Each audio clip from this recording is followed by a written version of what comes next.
Welcome to the CBS Radio Mystery Theater Archives, the only YouTube channel which has the original classic episodes of the CBS Radio Mystery Theater in order with no ads. Thank you for listening, and now, enjoy the show.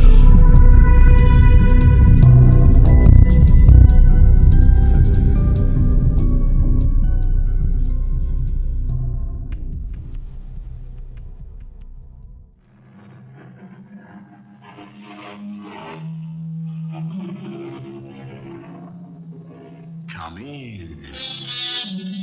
Welcome. I'm E.G. Marshall. One of the most familiar sounds in the world today is the ring of the telephone. It produces a predictable reflex action. The phone rings, you pick it up. It's only too human to want to know who's on the other end. The impulse always is to answer. An impulse you should never have succumbed to if your name had been Betsy Grant. I don't mean to stick my nose in your business, lady, but it looks like someone is tailing you. Me? Where? The little brown foreign job, 2 cars back. Oh. Want I should lose him? Yes, please, cab driver, please. Oh, if you possibly can, please. Lose him.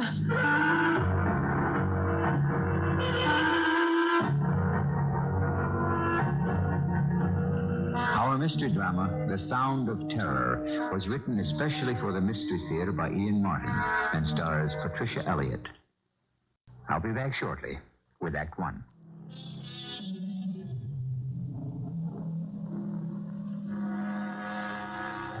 It was the sergeant of police in Gilbert and Sullivan's Pirates of Penzance who sang the sad complaint, "A policeman's lot is not an happy one."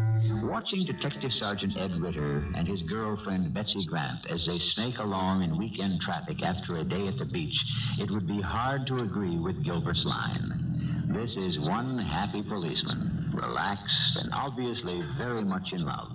And so is Betsy, her eyes locked on his strong young face as he talks while he drives. Oh, boy, what a day. You know, in spite of all the traffic, I feel great. How about you, Betsy? Ed, honey, I'm so relaxed. I don't know if I'm asleep or awake. Well, I better get you straight home if you're that tired. Oh, I'm not tired. Just full of sun, salt, and sea air. And happiness and love. In a world of my own. Our own. The other one doesn't even exist. Uh-oh. I'm sorry you brought that up. What? The other world. I mean this one. I gotta check in, see what's going on. And the commissioner himself has ordered all leaves canceled. All off-duty personnel to report as soon as possible. That is all personnel, uniform or plainclothes. Now, this announcement will be repeated shortly. At the moment, we have a 1040 at Blyer and Spain Streets. Cars 103, 216, and 180 are ordered there. Please contact Central and each other and coordinate. Repeat.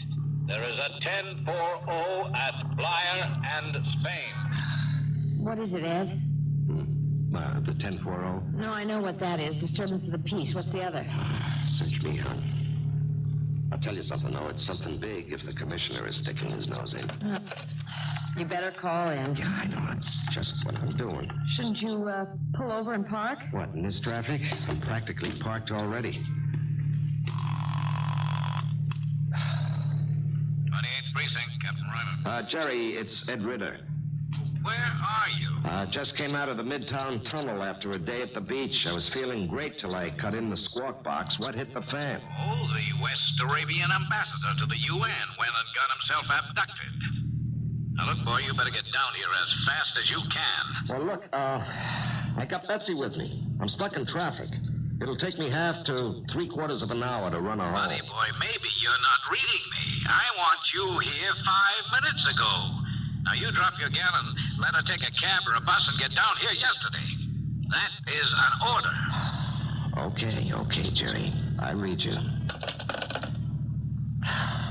Now what, Ed? Got to report in immediately. Honey, it looks like you're going to have to grab a cab home. I'll give you some money. Oh, I don't need a cab. Just drop me at 9th Avenue and I'll take a bus. You will take a cab. I'm not taking any more chances with you than I have to. Ed, I'm a big girl, a city girl. I can take care of myself. What got you so uptight? I'm going to turn on the siren, honey. I got to move. Someone kidnapped the West Arabian ambassador to the UN. Oh, what's his name?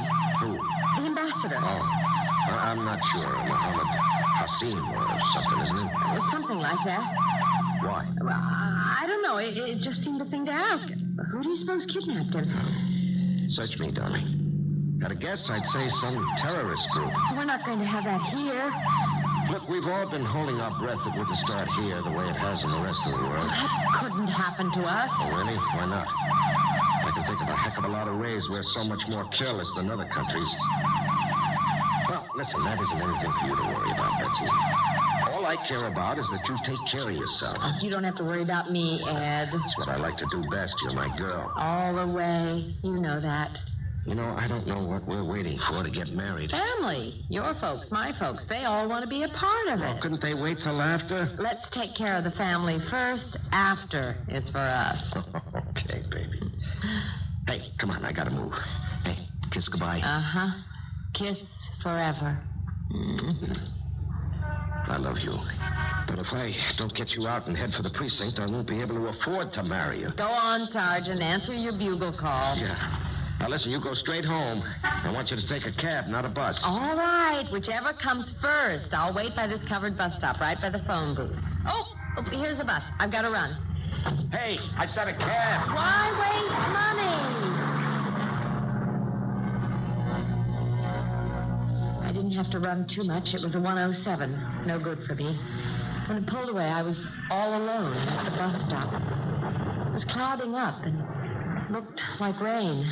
But I was glad I had some shelter while I was waiting. There weren't any cabs available anyway. The traffic in the tunnel was thinning out, and it was starting to get dark. I don't know just at what point I found myself feeling lonely, but what made me realize it was when the phone started ringing. How do you feel when a phone rings and no one answers? I know how I do. Sure, I know it was a public phone, but it's sort of a reflex. After like the 6th ring, I couldn't help myself. I picked it up, and his voice said, Hammond, it is Kleber. They came through with the ransom. It is on its way to the pickup. Tonio is there. Now, do we pick it up even though Hassim is dead? Ahmed? Who is this? Ahmed, I must have our number. what had I gotten myself into? Even in the act of hanging up, I'd seen a man in the building across the street on the 2nd floor pull the shade up to stare at me and then rip it down as if to conceal his face. At the same moment, I spotted a cab and hailed it. I clambered in, desperately shouting my address, for the man was already on his way across the street. As the cab pulled away, I remembered that the phone started ringing again. My cab driver was in no hurry. I'm kind of late, driver. Could we speed it up? What do you want? I should drive through a red light and get a ticket? No, but as soon as you get the light, would you please hurry? I don't like tickets. Well, please make it as fast as you can. I looked back. The man had gone into the booth and was answering the phone. Just as the light changed and we began to move, he came running out and towards us. The light, it just changed. I got eyes, lady. There's no sweat. These here lights are timed for 35 miles an hour all the way north. What's the rush? I want to get home. So do I. But I got a lot longer to sweat it out than you. I looked back. The man had stopped, frustrated, under a streetlight. I could see his face clearly. I didn't like it then, and I would have reason to like it even less later. As we pulled away, he ran back towards the cars parked along the curb. My hacky had the lights timed now and was bowling along smoothly. At 42nd, we ran into snags, and by the time we cleared traffic, the hacky was in communication again. Hey, lady. Yes? I figured you earlier for just some nervous dame in a hurry, but you in trouble? What do you mean? I don't mean to stick my nose in, but it kind of looks like somebody might be tailing you. Where? Hey, the little brown foreign job. You had 2 cars behind on the left. You recognize it?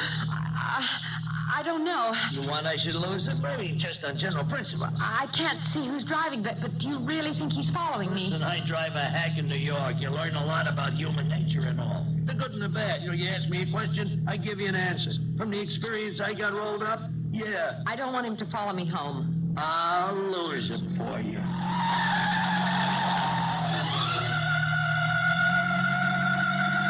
For the first time, he wasn't just a something, but a somebody. He really got into the whole thing like it was a game, cutting lights, switching turns from right to left, doubling back and forth, until finally he drove me up to the brownstone where I had my apartment. Well, there you are, lady. 99A West 83. And all alone. Here's the fare, and something extra for losing my follower. Well, all in a day, sir. A night's work. I kind of got kicks from it, yeah. Hey, what are you, with the government or some kind of TV or movie star? Neither. Nobody. Oh, what was it? Your ex or something? I beg pardon? Your husband. Who was following you? Oh, no, I don't even know that there was someone following us. Well, it's just these days, the gal can't be too careful. You got it. You want I should see you in? No. I'll be all right. It's kind of gloomy down there in the basement. Oh, that's just... Hey, what's your step? I will. And thanks again for the help. You can't do something for somebody every now and then. What's life? Good night.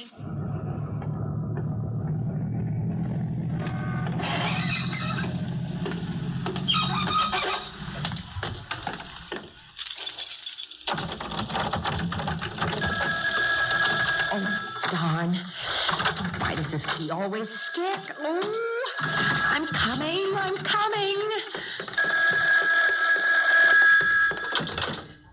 Hello?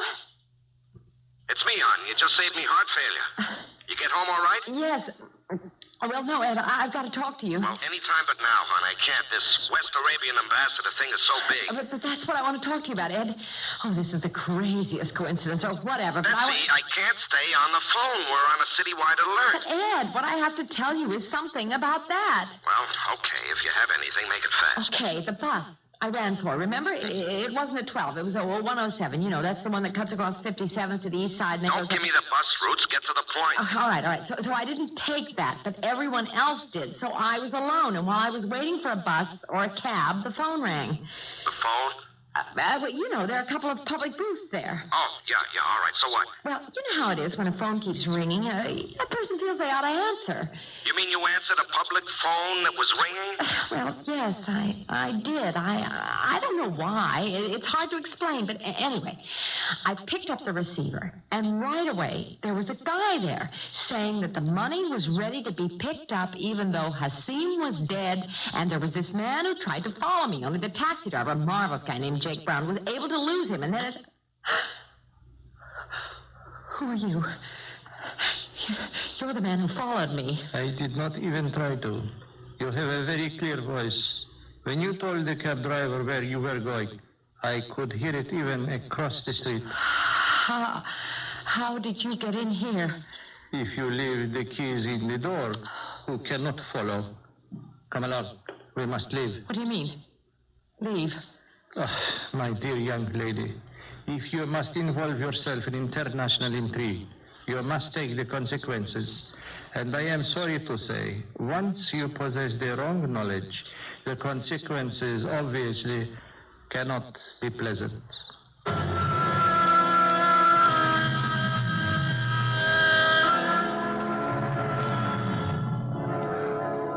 A little knowledge is a dangerous thing, and it seems that inadvertently, Betsy Grant, responding to a very human and reasonable compulsion by the simple act of answering a telephone, has gained an amount of information that is dangerous, particularly to a man named Ahmed, who is responsible for many deaths in the past, a man who has nothing to lose by causing more of them in the future. I shall return shortly with Act 2.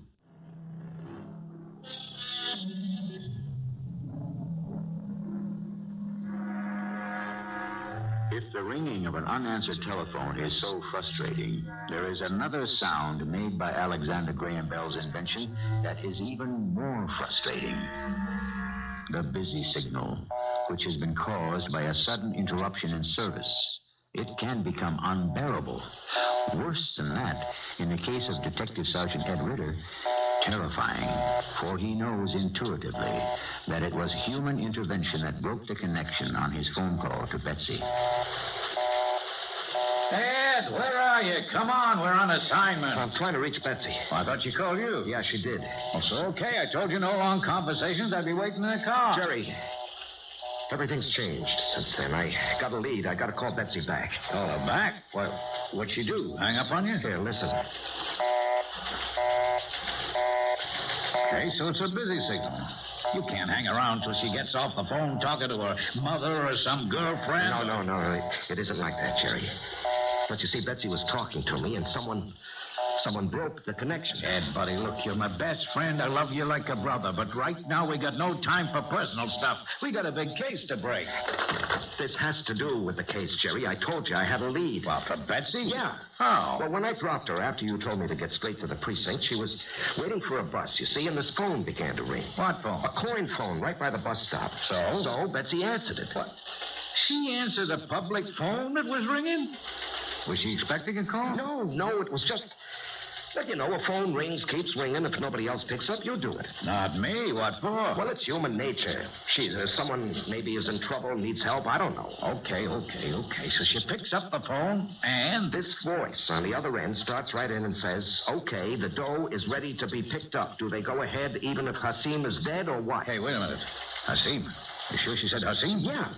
That's the guy who was abducted. Well, what do you think I'm trying to tell you? Well, while we wasted time talking, get Betsy on the phone. I can't. Don't you hear me? There's nothing but a busy signal. Try her again. No, Jerry. I'm not messing around anymore. Something's wrong. Now, I'm going over to Betsy's apartment and see for myself what. All right, I'm going with you. Did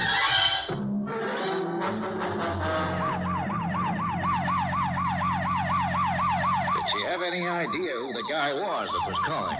Just that his name was Kleber. Oh, yeah, he called her by name, like the guy he expected to answer. What name? Ahmed. Yeah, it's beginning to make a picture. This is no local caper. Hasim, Kleber, Ahmed. How international can you get?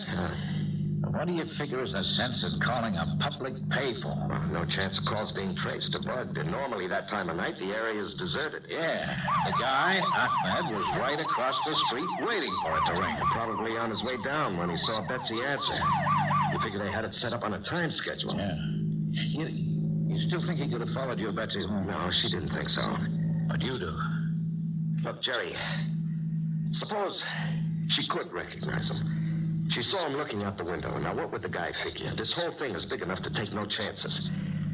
Yes, I think he must have tailed her, and I think that's why the phone got cut off, and I'm scared of what we could find when we get to her apartment. All right, let's not jump to conclusions.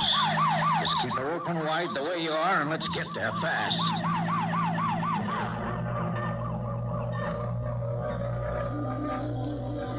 Which is her apartment? Basement, right down the steps. All right, hold up. Let's move easy. You cover me, I'll try the door. I'll take it, you cover. No, sir, I'm saving you for Betsy. Cover me, that's an order. All right, we'll start legit. I'm ringing the doorbell.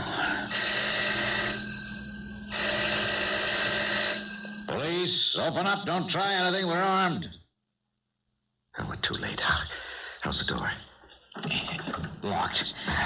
Stand back. It ain't the first door I kicked in. Watch it! Now just keep me covered. Let me. I know where the lights are and things. Okay, just take it easy. The living room. I'm gonna get the light. Stay low. Yeah, right. Nobody here. Check behind the couch. Yeah, for sure. The kitchen door's open. No one there. At the bedroom? Yeah. Doesn't look like there'll be anyone there either. Now take it easy, Ed. I can feel it in my bones. They got her. Look at the phone. It's off the hook. Here.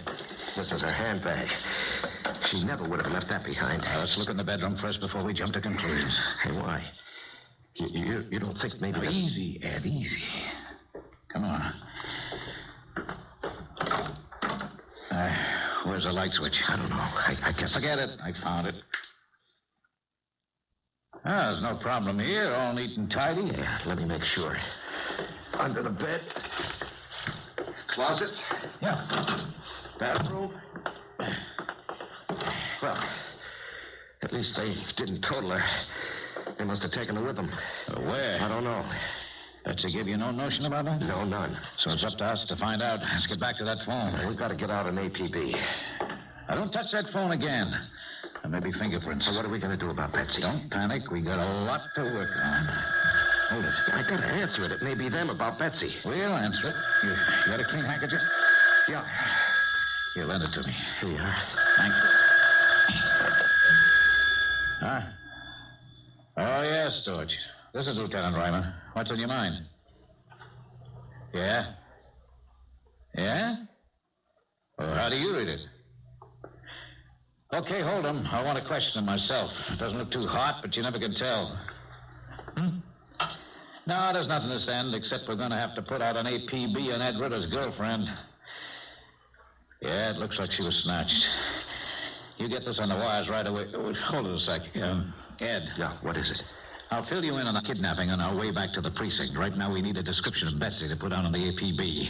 I figure you can do that better than me. I just hope we can find her. Come on, cheer up, kid. They didn't get the money, so we have a bargaining point, even if Hasim is dead.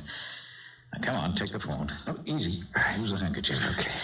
Might be fingerprints we can still use. All right, Jerry, I got it. This is Detective Sergeant Ritter with a rundown on a suspected abduction of Betsy, of Elizabeth P. Adams, Caucasian, 24 years old. Eyes blue-gray, hair chestnut, height 5 feet 4.5, weight 118. Identifying marks, one small mole on the left shoulder. The drop for the ransom money was a wired trash can on 59th under the Queensboro Bridge. There's an open playground right there and very little cover to stake it out. But it was staked out. Sure. We had a young detective shooting a basketball on the playground and 2 other cops in a bar nearby with good sightlines to the drop. So when the guy came, they were all on him within a couple of minutes. So you picked him up. Is he talking? Is he talking? A blue streak. And what does he say? Nothing that's much help to us. His name is H. Harrison Trimble. He graduated from Harvard, 1936. I don't care about his name. Has he given us any leads? Oh, Ed, he's a derelict, a bum, a wino. He fell backwards into this, an accident. Are you sure? Well, I'm not sure of anything until I prove it out all the way. I just didn't want you to get your hopes up. No, I don't think Mr. Trimble is the answer. Tell you the truth, I think Mr. Trimble is the fly in the ointment. The accident that blew most of our chances. What do you mean? Well, the ransom was $3 million. It was deposited in the trash can in 3 plain brown paper bags. Now, Trimble resides in the shadow of the bridge. I mean, he chooses to make it his home, rent-free. And he lives on other people's leavings. I don't suppose in all his years of poking through trash cans he could even have dreamed ever of turning up $3 million. But when he did, his reflex was to take it on the lam. Yeah, but our boy stopped him. That's right. So, if that's the way it is, there's nothing he can tell us. That's the way it looks, Ed.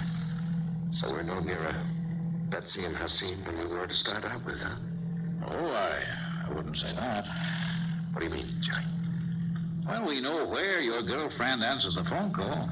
She looked across the street and she saw a guy who may or may not have had anything to do with all this. I've given orders to have that block checked out. Why didn't I think of that first? Maybe because you're still a sergeant and I'm a lieutenant.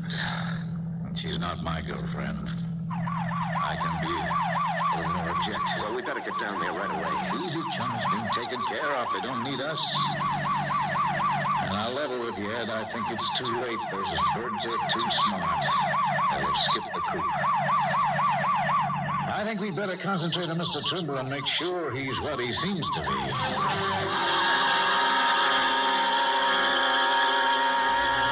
All right, Clever. You have failed me. But first, we must get out of here fast. Yeah, but what about the woman? Your telephone correspondent. I have her under the influence of my own tranquilizers. You didn't kill her like Hassim, not another accident. Mohammed Hassim was no accident. I never intended him to live. But the woman... She is safe only as long as I may have need of her. You know, we must revise our plans. Come, there is no more time to waste.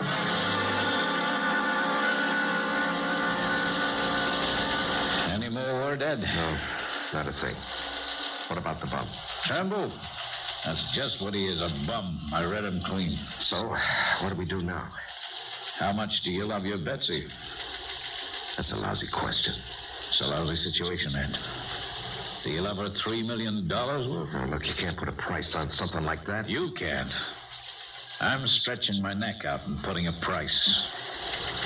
We're going to hear from these guys, Ed. With luck, they won't have changed the ransom. The money is still available. Yeah, for an Arab named Hassim, who's already dead. We don't know that for sure. And neither do the West Arabs. So, we take our chances. That $3 million may be too late to save the ambassador. But it may save your girlfriend.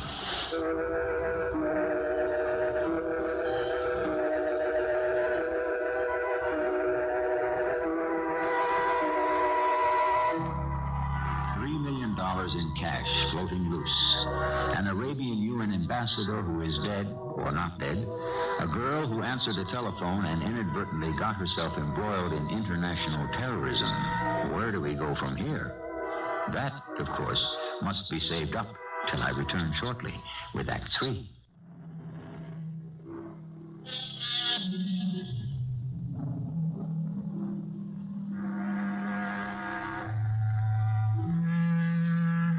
The telephone. How many of us stop to consider how large it looms in our life? How important it is? We have already explored emotional reactions to the various sounds it makes. Now we are examining its most devastating power. The power not to make any sound while we wait helpless, hoping against hope, for it to summon us to hear whatever news we need to survive, bad or good. This is the worst suspense, when it fails to ring at all. I don't know if I can stand it much longer, Jerry. Come on, we both done army time. We know there's nothing harder than waiting. You know, every time the phone rings, I want to jump and answer it. Yeah, after the first few calls, you could lose that urge. People call the precinct about the craziest things. But if Ahmed calls in... Oh, that comes straight through to this phone here. Why? Because that's the contact Betsy will give him. Yeah, if she's still alive. Oh, now, why wouldn't she be? She could be the only bargaining point they have left.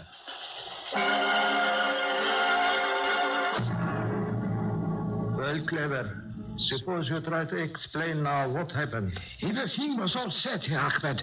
The moment the money was put in the garbage can, the grapple hook was being sent down from the bridge. I could have been there and fastened it to the container to be lifted up and away before the police closed in. But that, what do you call him, that hobo was there before I could move. You should have shot him. I would have, but the police were too late to... I told you to reconnoiter before you moved. I did, but the police were so well That it was fortunate you didn't reveal yourself and us. But now Hassim is dead, and the money is gone. Gently, my friend. That Hassim is dead is a triumph for my brothers. He had to go. The money is something else again. We need it. But we can't get it now. We have no leverage. Because Hassim is dead? Why did you kill him, Ahmed? My dear friend, you must understand the intricacies of terrorism. Hassim was a pawn in a game of chess. To have to conceal and control him while the game was being played was, and always is, too difficult. He was only important as long as he affected the deal. Once that was made, he was dispensable. But you didn't get the money. How do you get it now? Through the girl. They know she is alive, and they cannot be sure that Hassim is dead. Hand me the newspaper.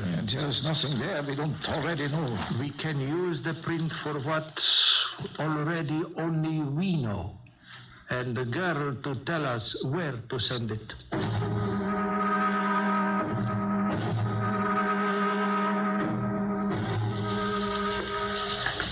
just came in the mail for you, Ed. Oh, what is it? Well, you better see for yourself. I got a notion it isn't personal. You want to read it to me? To whom it may concern. We have Ambassador Hassim in our power. The ransom was not paid. If it is refused us again, he will die. Also, the woman called Elizabeth Grant. Instructions will be sent through her phone how to deliver the $3 million. You will wait for them and comply, or all will be dead. A fanatic. Yeah, at this point, so am I. Fine, stay cool, Ed. We're going to need it to deal with this kind of guy. How do I know that Betsy's even alive anymore? I know in my gut Hassim isn't. We don't know that for sure. I could bet my bottom dollar. It's the way they work. Well, we better let them give the lead. Yeah, I guess. Which still doesn't mean we can't make a few contingency plans of our own. Yeah, but nothing that would put Betsy's life on the line. Don't worry, she comes first. Well, second. What do you mean, second? First, we got to know what this Ahmed has in mind.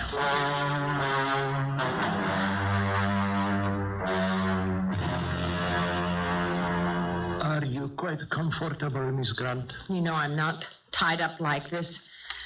What are you trying to do? I would not expect an unbeliever to understand what my aims are, but I know what I want, and you will do it or join Ahmed Hassim. You mean you would kill me? For our sacred cause and with the blessing of Allah, I shall use the sword to cut down anyone who stands in our path. What is it that you want me to do? I want you first to make clear to your policeman friend that the slightest attempt to try to controvert our instructions will mean your death. If you're trying to get a ransom of $3 million, no one's going to pay that for me. They will be paying it for Ahmed Hassim. But he's dead. We know that. No one else can be sure. We are going to make them be sure he is alive. I don't understand. You will, when we make the tape. And you will follow instructions to the letter, or you will regret it. What do you expect me to do? Very simply, to interview Ahmed Hassim, or what appears to be Hassim. You see, I have a hobby.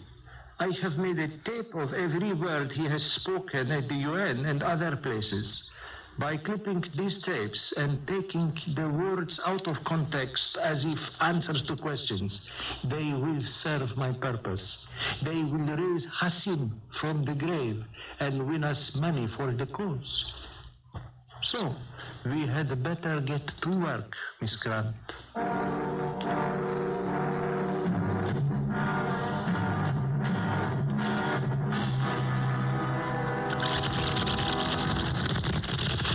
That's far enough, Ed.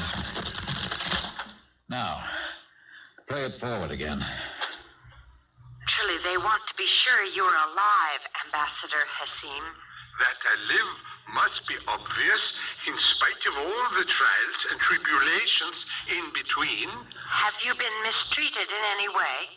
On the whole, I think, giving the wide gulf between opinions, reasonably fairly. But you wish to be free. I implore my countrymen to rise to my aid. Ed, you've heard Ambassador Hassim. I'm sure you can tell by his speech how alive he is, and I'm begging you for my life, too. I hope you can persuade the West Arabians to still pay the ransom for our exchange. Remember, when we were kids and you were always king of the hill? Well, never mind that. 1940, what was it? 6, I guess. It's so long ago. I hope you don't forget. Please, Ed, please get us out of this. The odds are 100 to 1 against us if you don't. The men who hold us mean business. Please, contact the West Arabians. Let them hear this tape and wait for the instructions. Cut it off. What do you think? I think we contact the Arabs and go sit in Betsy's apartment with or without them for instructions.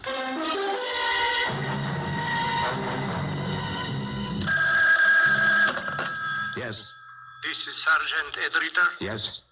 Do you have the ransom? Yes, but how do I... 3 million as before? Yes, but tell me how... Here are your instructions. The money in a lightweight suitcase, built as before. You will place it tonight in a Central Park horse carriage, which will be waiting at the 72nd Street entrance. The driver has instructions to meander through the park. When we are ready and are sure the coast is clear, we will contact you to make the exchange.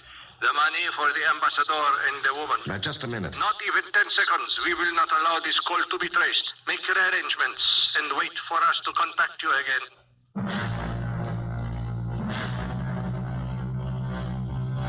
What do we do now? Sit and wait again. For what? For the switch, the new drop. Oh, it'll be here any moment. What do you mean? Oh, face it, Ed. We have limited facilities, but we know the opposition always pulls a switch. But we got them tabbed now. Oh, have we? What? You want Ambassador Hasim and the woman? Deliver the money as I tell you and we free them. In the Bronx, there is a milk strong sign and below it an abandoned factory. Drop the money by the sign that says, milk is for love and wholesomeness. When you do, Hasim and the woman will be set free. Do we answer that or just wait? Who knows? It's the old familiar pattern. We're trying to cover all the false alarms and pick the one that's for real. Yeah. You know, I've been thinking about that. Like how? Well, you heard the tape.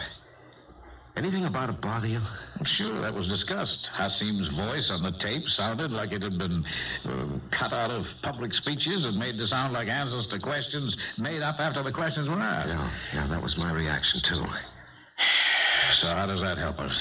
Well, it seems like one big distraction to grab off the dough and run. Yeah, that's how I feel. Only worse than that, without any return. All right, easy, kid. Easy. When the girl I want to marry can be as dead as I think Hasim is long before we make the payoff. Unless we arrange our own. Ed, how? Well, I've been thinking about a lot of things. Remember on the tape, Betsy said, King of the Hill? Yeah, sure, the old kid game. Yeah, except when we played it, it was one special place. Yeah, where? Well, Betsy and me, we both came from the Washington Heights district. Now, there's a park there we used to hang around. You mean near where the drop is supposed to be? No, nowhere near there. Let me hear that tape again. Well, sure. It must be obvious, in spite of all the trials and tribulations in between. Have you been mistreated in any way? On the whole, I think giving the wide gulf between opinions... No, that's not the part I meant. Yeah, well, where? Run it fast forward a moment. Now. Remember when we were kids and you were always king of the hill? Well, never mind that. 1940, what was it? 6, I guess. It's so long ago. I hope you don't forget. Please, Ed, please get us out of this. You know, that's been bothering me ever since I first heard it. She gave us a tip-off. What do you mean? King of the Hill. King of the Hill. That could only mean Fort Washington Avenue. And that malarkey about 46? Stop and think. 46 is 32 years ago. Betsy wasn't even born then. Now, she slipped a fast one by the guys who were holding her. Why? Well, it's got to be a key for us. What kind of key, Ed? All right, let me see now. 1946, Fort Washington Avenue. King of the Hill. Sure, the park, right opposite where we lived. The end of Fort Washington, the big apartment. That was the number. 1946. Jerry, that's where they're holding her. That's what she was trying to tell us. You really think she sneaked that by them? Yeah, sure. Hey, wait a minute. She did even more. Jerry, let me hear that tape again, huh? Yeah, sure. Just let it run from where you cut it off. Sure. Please, Ed, please get us out of this. The odds are 100 to 1 against us if you don't. The men who hold us mean business. All right, cut it. That's it. That's the final clue. 100 to 1. Apartment 101. That's where she's being held. Do we try to beat the ransom rendezvous first? And find Betsy dead like the ambassador, not on your life. Now, we take a chance I figured it right. Hit the hideout before they can escape or hurt her.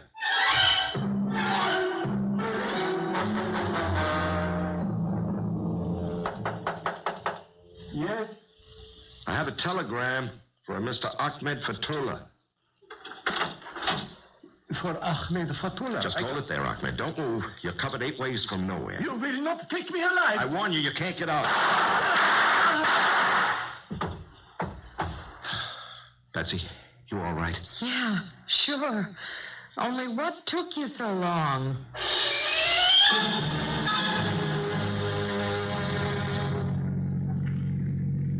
Hey, where are you going, Ed? This isn't the way home. That's right. The Lincoln Tunnel leads straight out of New York. That's right. Well, where are we heading? Anywhere will do. Elkton, Maryland, if there's nowhere closer, just so long as when we get back, we're married. But we haven't told our families. Well, they're just going to have to catch up. It's kind of a rush. Not after that last 24 hours. It's time, wouldn't you say, Betsy, that you had a permanent bodyguard?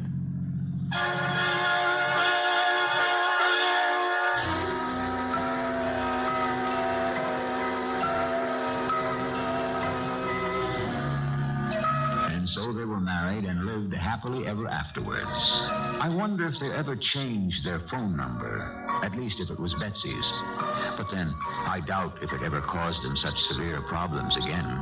Except, do you imagine Betsy hesitates to answer it every time it rings? I'll be back shortly. It's probably the most important instrument you will ever own. It can bring you hope, joy, despair, frustration. It is your link with the rest of the world. It can be relief or agony, delight or frustration, fulfillment or disaster. Whatever it is there. A part of our lives we can neither ignore or deny. The telephone. Our communication with the stream of life. Our cast included Patricia, Elliot, Larry Haines, Ian Martin, and Earl Hammond. The entire production was under the direction of Hyman Brown. I hope you enjoyed this episode of CBS Radio Mystery Theater. If you